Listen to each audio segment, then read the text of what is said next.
y'all. Chrissy-O here from Chrissy-O's Clucky Chronicles YouTube channel and ChrissyOShow.com. Yay, we are here. We have released the Kraken. No, not really.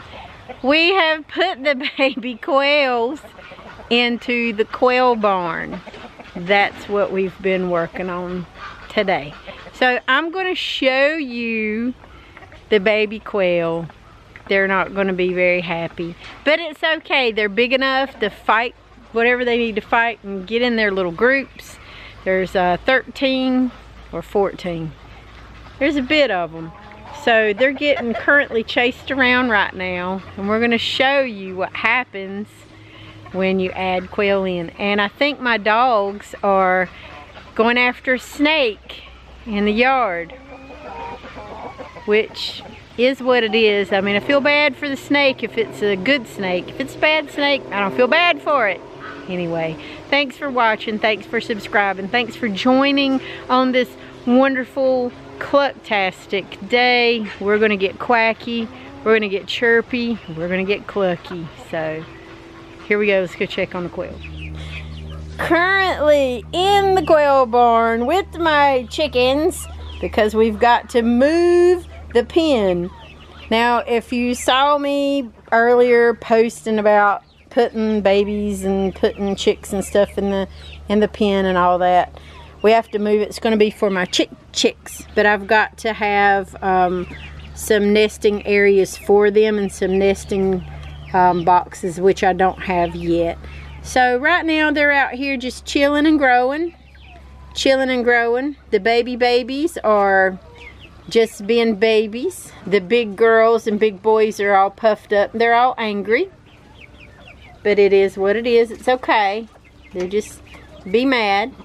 The quail actually get along pretty well with my chickens, and that's why it's easier for me to put the chicks out here with the quail when they're ready to come outside. It's just easier for me to do. So let me turn the light on in the barn and see what's going on with the broody tooties. Collect all the little eggs that I find on the floor and in empty boxes, just to prevent egg eating, and I'm not going to eat them or use them. I've got what I need for right now. So before we fill up the feeders and the water feeders and that, I will take the eggs that I have collected and I will crack them a little bit. And you guys have seen me do this before. I will chunk them out to my ducks and my angry roos and to my big chicken pen. They're looking at me right now from the side and they're like, Mama has the good stuff.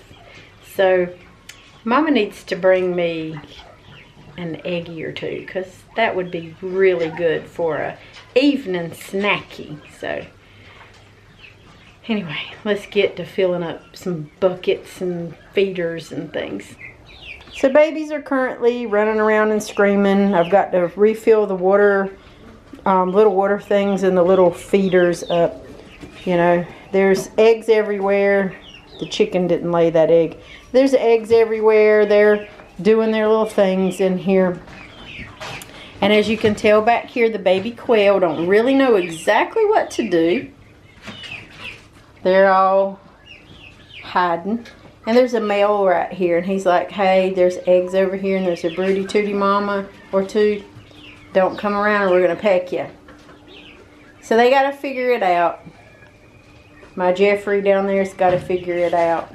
Let's see. Are you going to bite my hand if I reach down here and get this egg? Oh, thank you. But the babies are here. They're teeny tiny little babies. And they're just not used to anything yet. And if I back up here, oh, she's off the nest, but she's still on hers. Okay, all right, and she is still on hers. And the babies over here are like, what the heck's going on? They came and just like totally dumped us out today, and we're just doing our baby quail thing. They just put themselves in timeout, I guess. They're in the corner. Y'all will be fine, trust me. You'll be good. So we just filled up this water barrel. Today's what? I don't even know what today is. We filled the water barrel up at the beginning of the week, and it should last a couple of weeks. And they have torn a cup completely off. So there is 0 water in this barrel. And this is a big, big barrel. And there's no cup on it. I don't know where the cup is. I don't know what they've done with it. Hey, did you do that? No, because you can't get over here. Anyway, so here is the stuff for the cup. There's no cup to be found. And no guilty party, apparently. So now we are trying to get the tools that we need to take the cup and get the cup and fix the cup so we can fill up all the water barrels here before bedtime, if at all possible. So we've got to wait until he comes out with the cup, because that's just going to turn around and leak. So we're going to get everything just in there so he can fix the cup before we put water in it. So we're going to turn this on now that we've found the cup and we've put it back. That's one of the things that you have to worry about with chickens, is they'll tear everything up. They'll tear these cups off. They'll try to perch on stuff. But right now we're just filling it up in there. Got a long ways to go. We're filling it up. Ooh, y'all check your cups, you know, and be careful with your cups. I got to rinse these things out again too. Then we're going to do a deep wash of the barrel, probably once this thing dries out in the next 2 weeks. So, always something to do on a farm, homestead, even in your own house. There's always something to do. There's always chickens to be needed to be tending to. I haven't cut flight wings in quite a while. Swirly Temple's saddle is off. How did y'all do that? And where is it? Swirly, where's your saddle? Where's your saddle? Lord, her saddle's... Swirly Temple just tore her saddle off some point in time because she had it on earlier today. Girl, you look like a... Well, I'm going to say what you look like, but you're naked almost. Hey, Bobby. And here comes my buddy, Nanaroo. Go get them straight, buddy. Huh. Those saddles are like snap-on. There's no reason that she should be that naked. Okay. Anyway, let's try this thing again. Let's put another saddle on her. Good Lord. They're tearing up everything. Tam, y'all tearing everything up today. And look, you're even getting naked.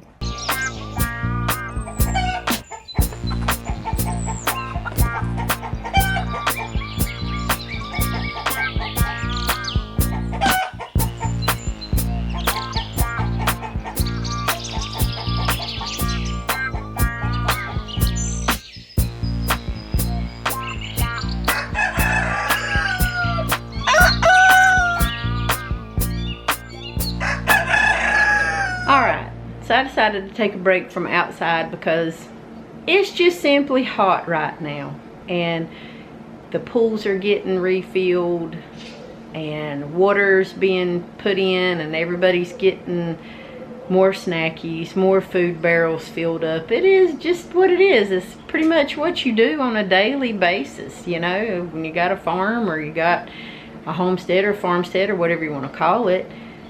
That's what you do when you have animals. They gotta have fresh feed, they gotta have fresh water. The ducks have to have water in their pools, and they gotta have fresh water in their water buckets. So yeah, we got a lot of stuff going on today, but it's also late. We normally have breakfast by now, but because things kind of got a little hectic outside with the animals this morning, we had some baby quail that I don't know how they found their way out, but they found a way out. So we've had to find that hole, plug that hole up, and get more hardware cloth in. So that took a little bit of time. So I guess we're making a breakfast slash lunch, which would be a brunch. So we're breaking our fast right now. And I've got sausage and bacon in the oven.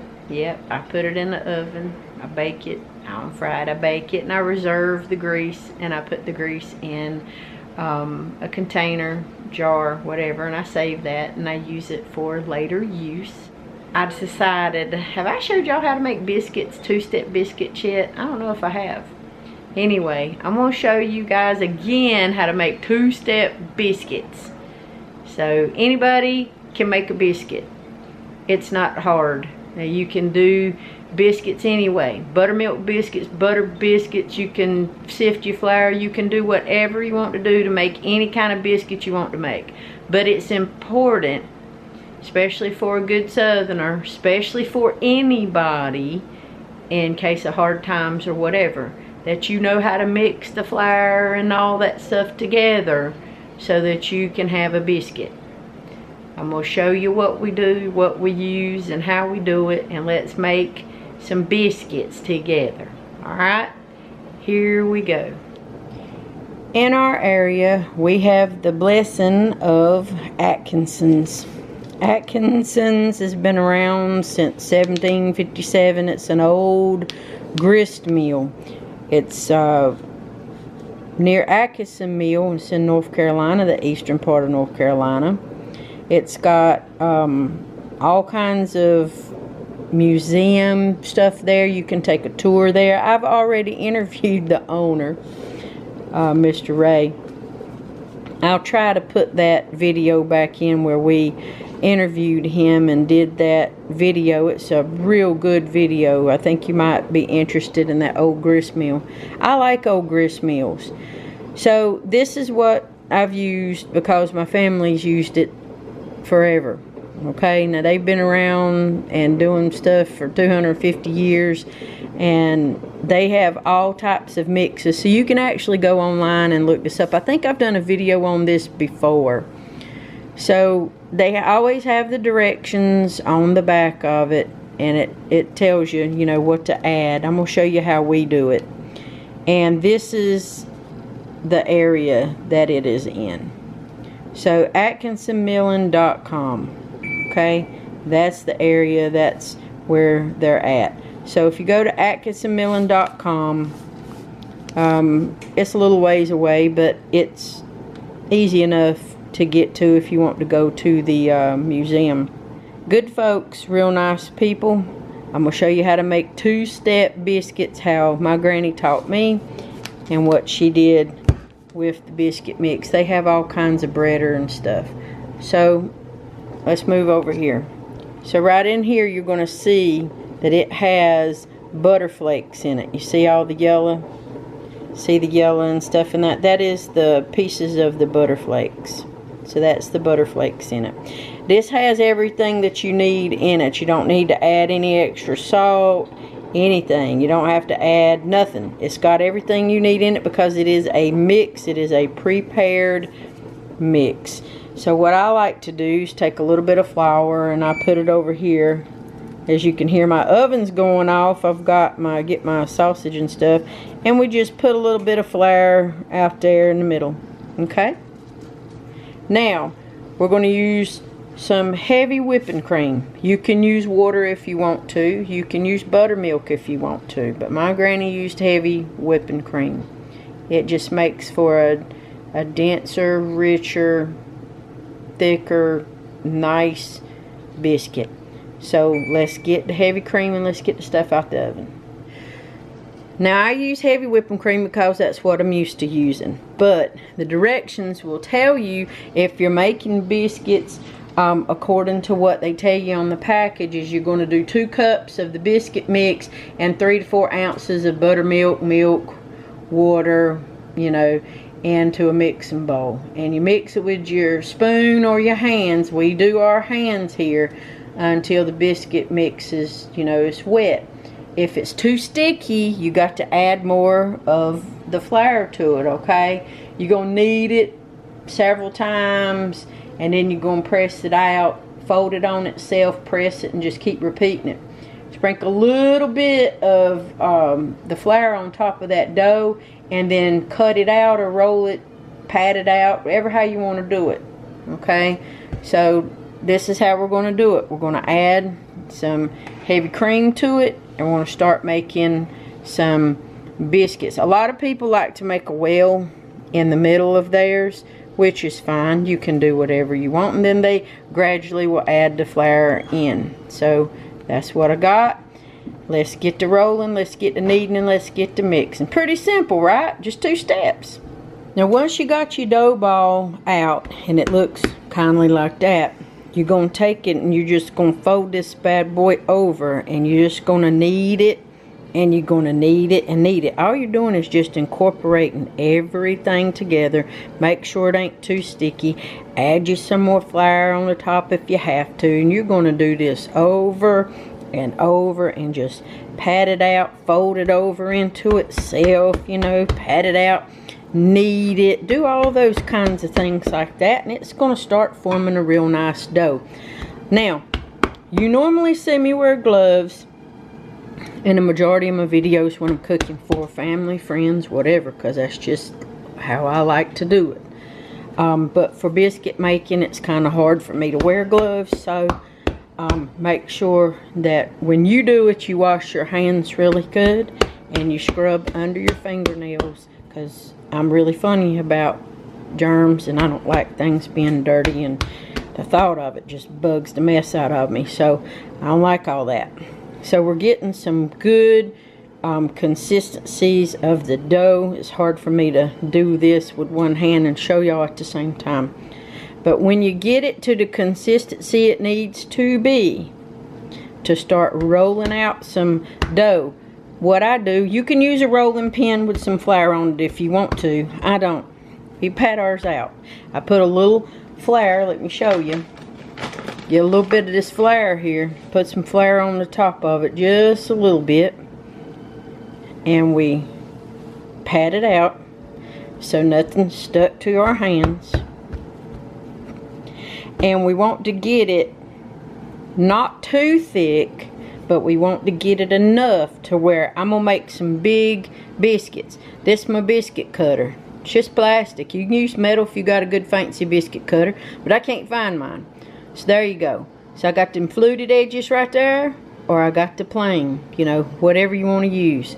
And we take it and we dip it and roll them edges in the flour a little bit to flour this up some before we cut it. So we're going to pat it out, push the dough so it ain't so thick in the center, and everything's kind of uniform. Now the thickness of your biscuit is going to depend on what you want. You want thin biscuit, you want thick biscuit, what do you want? It's up to you. You know, everybody's got different ways of how they like things. You know, one way don't mean you got to have it that way, right? It's like, what is it, the Burger King people, just have it your way, do what you want to do with it. Now once you got it to the thickness and the consistency that you want it, which is right there's mine, we can start cutting these bad boys out. So let's do that. Alright, as you can see, I've used my biscuit cutter and I'm starting to lay my biscuits out. These are pretty big biscuits because, I mean, I got some pretty big young men to feed. So that's how it works. So you set it up anyway, you know, kind of to the edge. Mash it down. That's all you're doing. Mash it. Just mash it. And get your little biscuit going. About like so. Move it over here to your little pan. You don't want to put them too close together, because they got to have room to, you know, build up and do their thing. Alright? Now we're just going to keep on going all the way around till we fill up our pan. So let's do that, and we'll come back, we'll show you what it looks like. Now, once you've made an absolute mess and you got to clean the counter and you got to fuss for 5 minutes because you got to clean the counter, look how pretty it is. Look at that right there. That's your biscuits. Okay? Now we're going to pop these in the oven and we're going to bake these bad boys until they're golden nice. You don't want them to, you don't make your biscuits hard or burn on the bottom or on the top. So you want to cook them evenly at a good temperature. Now I'm going to do mine on 350, and I'm probably going to do mine because every oven is different. So my oven's going to cook these about 12 minutes, and they're going to be good to rock and roll because I still want them good soft in the middle. They're going to raise up a little bit, and they're going to get a pretty golden brown on the top. Now you can brush it with a little butter if you want extra butter, but this has got butter bits in it. You see them yellow bits in there? They got butter bits already in there, y'all. You don't need all that if you don't want it. But if you want to eat a little bit of grease with your biscuit, then you go right on ahead and brush them tops with butter if you want to. That's up to you. Alright, y'all, there you go. There's your biscuits. That's about what they should look like. Nice and pretty. And this one's going to make it easy for me to pop it open and give them a little bit of jelly. I made some homemade strawberry jam, as y'all already know, because I did the video on that a while back too. It's a homemade strawberry jam. So we got this. Look at that. Yummy, yummy, yummy. Good old biscuits. Sometimes I just like butter in my biscuits. It don't even matter. It's some good stuff. And I'm going to share one of these hot biscuits with one of my friends today. Y'all, that is just some good fruit and just some good jam right there. That is just wonderful. Oh my goodness. Just fabulous. Alright, so there you go. They're bacon and sausage and eggs, and there's that sunny side up one, or whatever you want to call it. And then we've got all of the plates that are ready, and I got my strawberry jam ready, and they're going to have a good time. We're going to eat a good brunch and get fueled up for the rest of the day with feeding and moving pins. Alright, now that we got these big old yummy homemade biscuits out of the way, thank y'all for watching. Thank y'all for subscribing. Thank you for reading the newsletters. Thank you for doing everything, because we appreciate each and every one of y'all. I hope you guys have a flocktastic day. Vader seems to want a biscuit. He's making all kinds of noises. But anyway, I'm going to let him taste a little bit of this biscuit. Him and Gaston, since they're sitting so pretty and anyway, begging so nicely for a piece of yummy good butter biscuits. Y'all enjoy making your biscuits. Enjoy the rest of your day. I'll see you again on the next video. And if you can't be good, y'all, be good at it.